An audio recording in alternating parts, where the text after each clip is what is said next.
Live here on Periscope. Yeah, we're live on Periscope. Lots to talk about. There's lots of excitement about this storm, and the excitement is warranted. But I think we have to take a little deep breath. There's going to be a storm. There's still lots of details to talk about.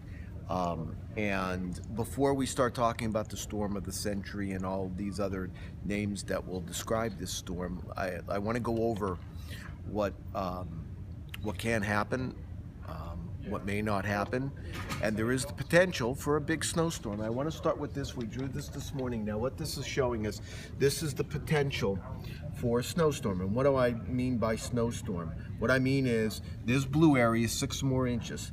Now, it's still Monday. Let's remember this storm is Friday night into the weekend.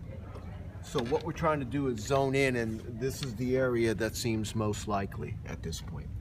That does include Washington, D.C., New York City, down toward Richmond. It will extend in the southern parts of Illinois, Ohio, and Indiana. It will extend into Boston on Saturday. So we're thinking Friday night, Saturday, New York City, Philadelphia, D.C., late in the day, Friday into Saturday, Friday across the Midwest. So that's where we're going with right now. Now, one thing to remember, and we talk about this often, when you talk about where is this storm right now, look at the Pacific. I can't point to it because there's a number of pieces of energy. 1, 2, 3, 4. It's not a one-to-one. That is, you have a storm coming into the west.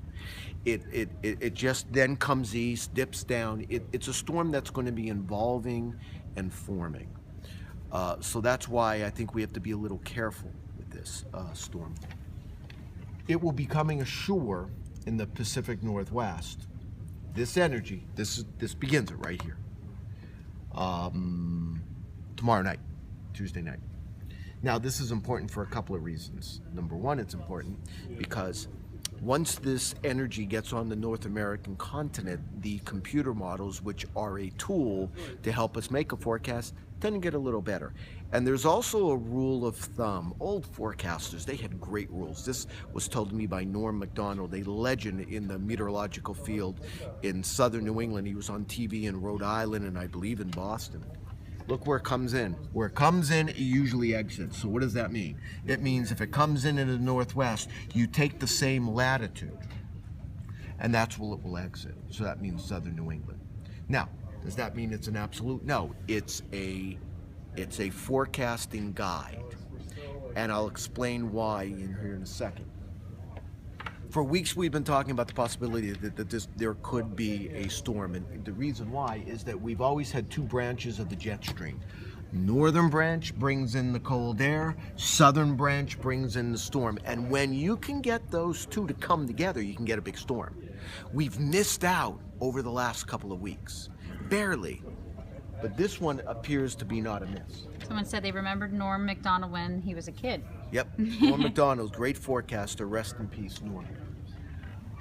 What I want to show what happens is that here's the storm. Let's forget about that right now. Let's talk about this. Because you see this energy right here. And you'll notice I do not look at the surface QPF maps. For those that are weather enthusiasts, I won't do it because I think they're the most inaccurate. But I want to show you this. Here is this piece of energy right here. What that's going to do, let's watch it. It's Thursday morning, afternoon, evening, Friday afternoon, Friday morning, Friday afternoon, Friday. You see how that piece of energy is coming on through. You see that? Let's literally got to see how that's coming on through. It moves to the north and east. So what this is going to do, number one, this piece delivers a shot of colder air coming back into New England. So you have an injection of colder air across New England. Hey, listen, for it to snow, you need colder air. Right. It's not Arctic air, but it's colder air. Then, someone was asking if this is historic. No, we're not going there. Okay. Long way to go. Long way to go. Let's wait for something to occur before it's historic. Gotcha. I don't like that term.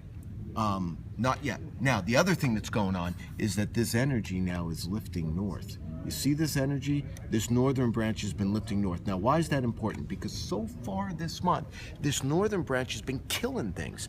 It's been pushing them offshore, so they don't have a chance to form. But see, this system is delivering the cold air, and then it's also lifting north, and that will then allow this storm not to go offshore, but to come up. Now, in order for this storm to be a big storm, this has to happen. I want you to concentrate on this energy. Watch how it moves. And eventually, you see how it starts to what we call cut off. You see that? Cuts off, cuts off, cuts off. Now, what happens? Why is that important? Because when an upper low cuts off, it slows down. And this one is also strengthening. So, according to some of these computer-generated models, this upper low is cutting off and strengthening. So you have a slow-moving, strengthening storm. And north of that storm, you can get a long period of heavy precipitation, in this case, snow. That's why there's the potential for a big snowstorm in the Mid-Atlantic and in New England. We had a lot of questions here, a lot of questions that came up about the South. Is it just going to be rain for the South, such as Texas, South Carolinas, the Carolinas? You know what, at this point, outside of the mountains in West Virginia, I'm thinking this is going to be rain. I think the upper low is a little too far north. Now, maybe once you get in Southern Virginia, maybe northern North Carolina, there can be some snow, but I hesitate even answering that until I get a better idea about this storm. I'm afraid to rule out anybody. Right. But I would say in the absence of Arctic air coming into this storm out ahead of it, the farther north you go, the better bet it's going to be. And at this point, I'm not looking for a whole lot of snow in North Carolina outside of the mountains. Questions? What else? We got Pittsburgh. A lot of Pittsburgh people wondering Northern how edge. Northern edge right now, but you know what? This storm is a long way away. You're in the threat area. Let's go back to this. Here is your threat area. This is the area that we're zoning in on for more than 6 inches of snow. And at this point, Philly, D.C., central and northern Maryland, all of West Virginia, central and eastern Pennsylvania, New Jersey, Long Island, all the way up the chute in the I-95, you're in the threat zone. Now, I do want to caution you, once you get closer to the water, Jersey Shore, Delmarva Peninsula, it depends where this upper low goes. If it goes south of you, maybe all snow, but the closer you get to the coast, there's going to be some mixing. Someone said, where does the bullseye appear to be lining up? I say this with bated breath because it's early in the game. Right.